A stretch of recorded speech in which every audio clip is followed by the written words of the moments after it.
1930s, Manila, capital of the Philippines, 5,000 miles by air from Hawaii and another 2,400 from San Francisco, is this country's chief oriental outpost. When the United States first occupied the islands during the Spanish-American War, they harbored 7 million persons and were so remote from our consciousness that Finley Peter Dunne's Mr. Dooley remarked that most Americans didn't know whether the Philippines was a place or something to eat. By the 1930s, the population has more than doubled, and Americans are so aware of their far-flung ward's existence and its rich natural resources that they have invested over $200 million in the region. American influences are apparent throughout its everyday life.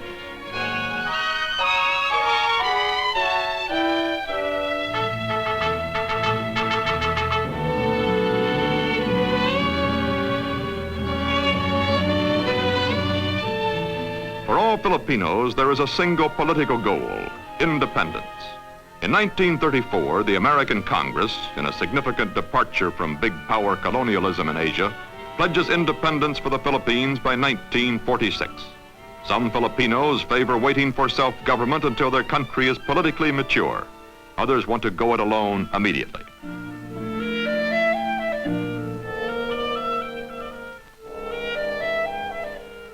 Leader of the country's major party, Manuel Quezon, elected first president when the Philippines achieved Commonwealth status in 1934.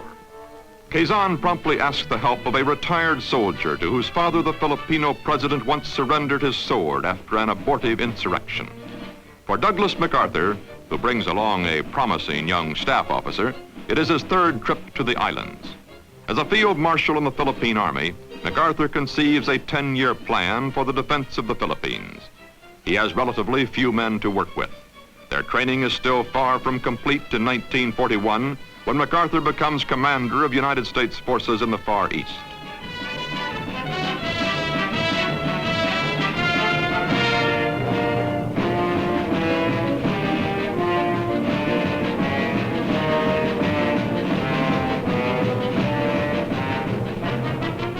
Much of his tiny Air Force, whether through surprise or carelessness, historians still cannot agree, is destroyed before it leaves the ground.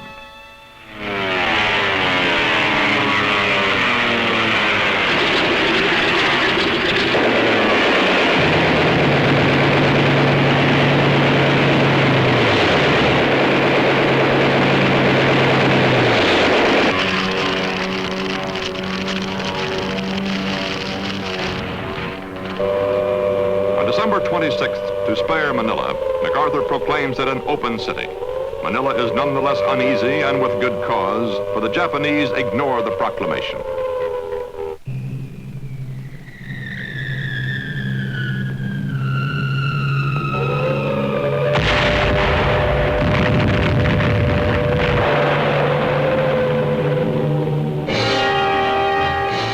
Japanese ground forces have already landed, first on December 10th at the north of Luzon, Manila's island.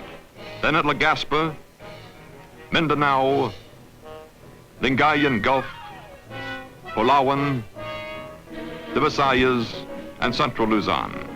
For undermanned American and Filipino defenders, there remains only the forlorn hope of falling back on two strongholds, Bataan and Corregidor. On March 12th, under orders from President Roosevelt, MacArthur heads for Australia. Before leaving, he swears a memorable prophetic oath.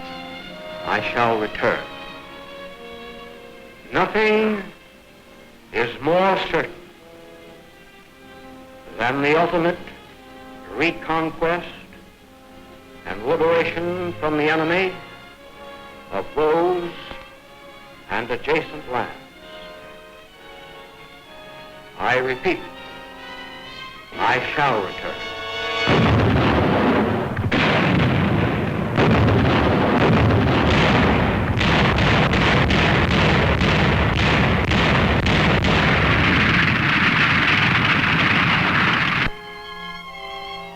Courage alone cannot sustain a combat soldier. On April 9th, Bataan falls and the infamous Death March begins for 35,000 enfeebled American and Filipino captives. These Japanese pictures show only its start and not its ghastly consequences.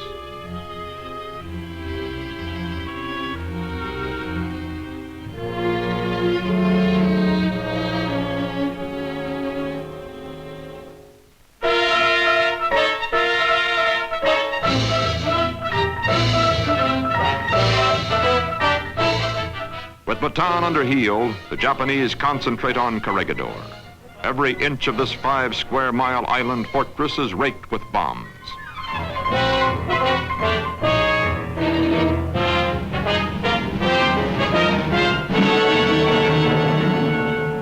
The Japanese besiege Corregidor not only from the air, but also with artillery from Cavite and Bataan.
Huddled like moles in the Malinta Tunnel are soldiers, some of them wounded, Filipino government officials, doctors, and ill-equipped nurses, all awaiting the inevitable.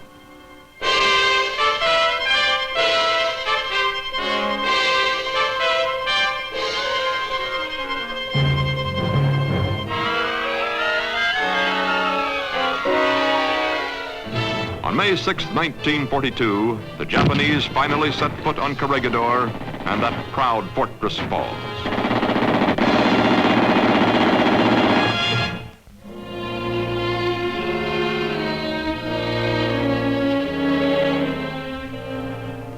To the Japanese General Homma, the American defeat is a glorious occasion. To the Filipinos, surrender means that independence must now wait for liberation. To McClellan Wainwright, it is a bitter moment, but he has capitulated, in his words, with broken heart and head bowed in sadness, but not in shame.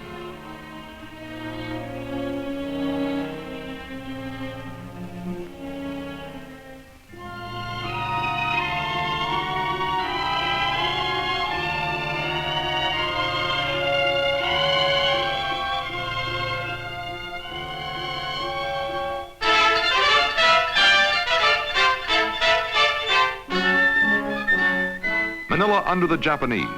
Annoying a soldier of the occupation is punishable by death. Many Filipinos take to the outlying hills as guerrillas. To those who remain home, the Japanese quickly demonstrate their endorsement of the age-old adage that to the victor belongs the spoils. Some of the loot, especially sugar and coconut oil, is hard to dispose of. The other countries in the greater East Asia co-prosperity sphere, of which the Philippine Islands is shortly to be dubbed a full-fledged member, aren't prosperous enough to buy. No matter, the Japanese appropriate it anyway.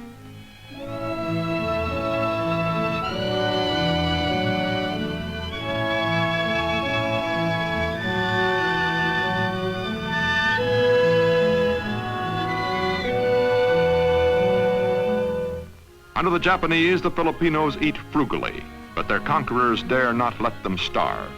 Often the Japanese accompany their meager handouts with high praise for the virtues of austerity.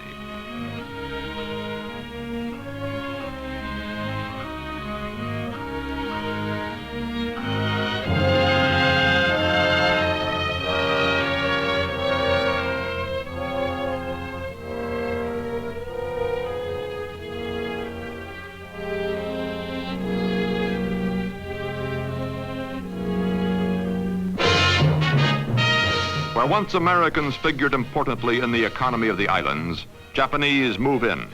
One step they take is to authorize the seizure of property belonging to enemy aliens. To simplify things, it is assumed that all property belongs to enemy aliens. Trying to smooth the course of their occupation, the Japanese institute what they call a policy of attraction. Their skilled propagandists work hard to put their best face forward, aided by their control of all channels of communication. Like many an occupying power, The Japanese appreciate the value of indoctrinating their subjects while they're young. Filipinos of all ages are told they have achieved independence, but it is a sham independence made in Japan. Quezon has fled to Washington. Puppet leaders friendly to Tokyo take over the island government. Most Filipinos hold them in contempt, but not openly. After all, they control the distribution of rice.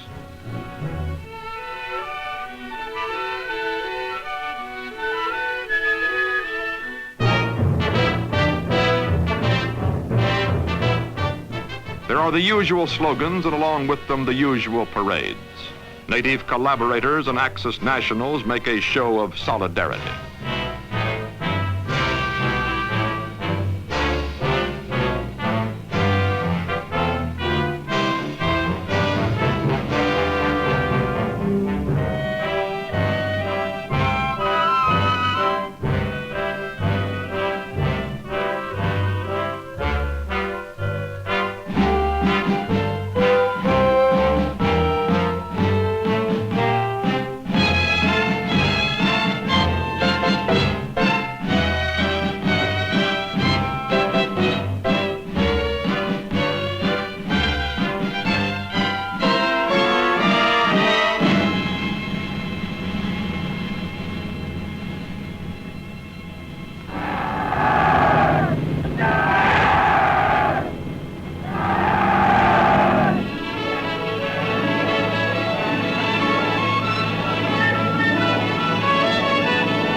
Not every nationality is represented in the parades. In 8 internment camps throughout the islands, thousands of Allied prisoners, mostly American, British, and Dutch, struggle to stay alive.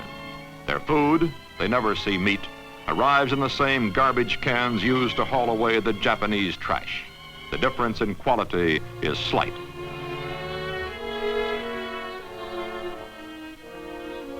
To amuse themselves, the captives give their huts names like Frothy Bottom and Glamourville. There's little news from the outside world in Glamourville. Its residents hardly dare believe the rumors that seep through, that MacArthur from the Southwest Pacific and the Navy from the South and Central Pacific already have moved far along the road back to Manila. At a Honolulu Conference in July 1944, a fateful choice is posed to President Roosevelt, MacArthur, and Admiral Chester Nimitz. Should the next objective, after the Solomons, after New Guinea, after the Gilbert Islands, be Formosa or the Philippines? The decision is made. MacArthur's pledge will be fulfilled. The next strike will be at the Philippines. First target, Leyte, then once that beachhead is secured, to hit Lingayen Gulf and Mindoro. The ultimate objectives, Manila, Bataan, Corregidor. October 20th, 1944.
After MacArthur's own dramatic return at Leyte, 8 months of fighting lie ahead.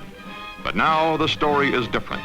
In Leyte Gulf, Admiral William Hull's ships have crippled the Japanese fleet, and American air power, humbled 3 years earlier, comes roaring back into its own.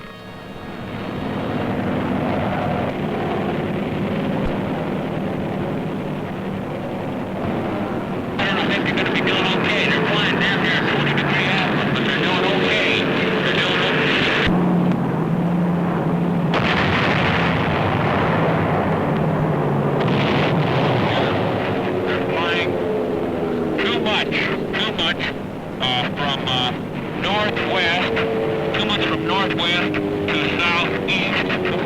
That is good. That is right on the ball.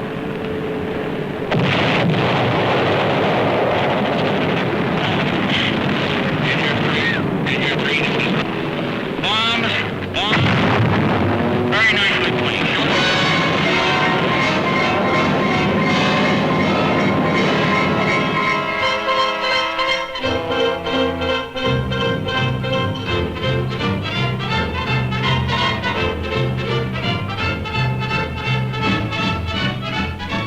Near some of the beaches, the welcome is effusive and deceptively carefree.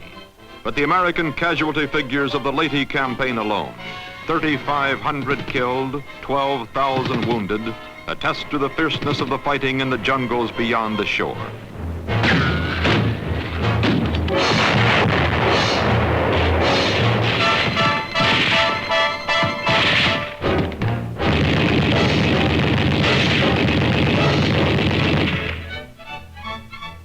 In Luzon, as on Leyte earlier, the avenging soldiers can pause only briefly to accept the homage of the Filipinos they free.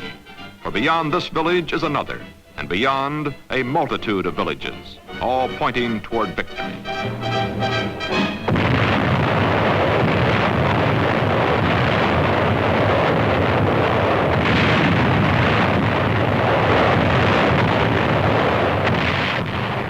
January 30th, 1945. 25 miles behind the Japanese lines, American Rangers liberate more than 500 survivors of the Death March and Corregidor.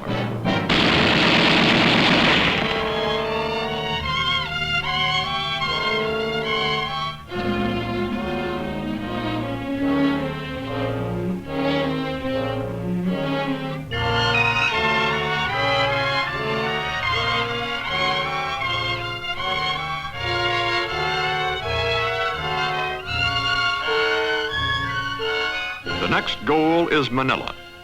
Japanese suicide squads hold the city. The streets are mined. The people flee as best they can.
The battle for Manila lasts a month.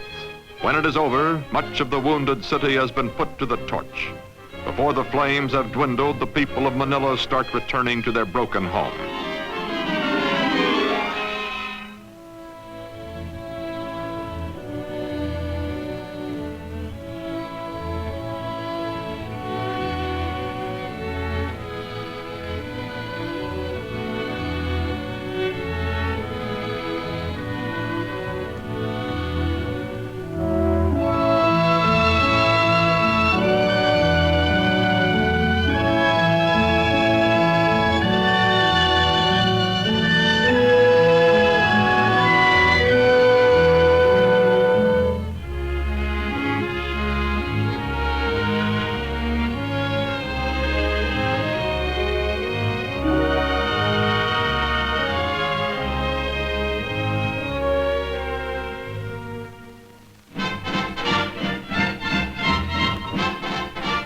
Bataan reverts to Allied hands. And at Corregidor on March 2nd, 1945, nearly 3 years after his hasty evacuation, a solemn, triumphant MacArthur keeps his promise to return. I see that the old flagstaff still stands. Have your troops hoist the colors to its peak, and let no enemy ever haul them down.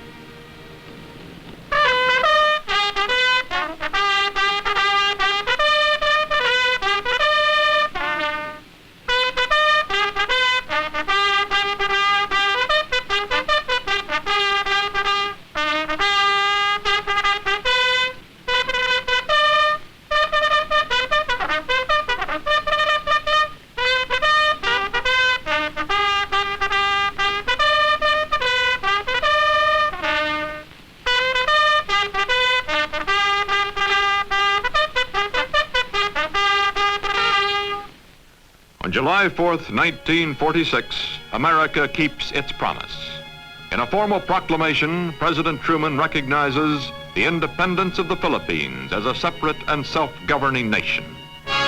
Freedom for the Philippines becomes a reality in the 20th century.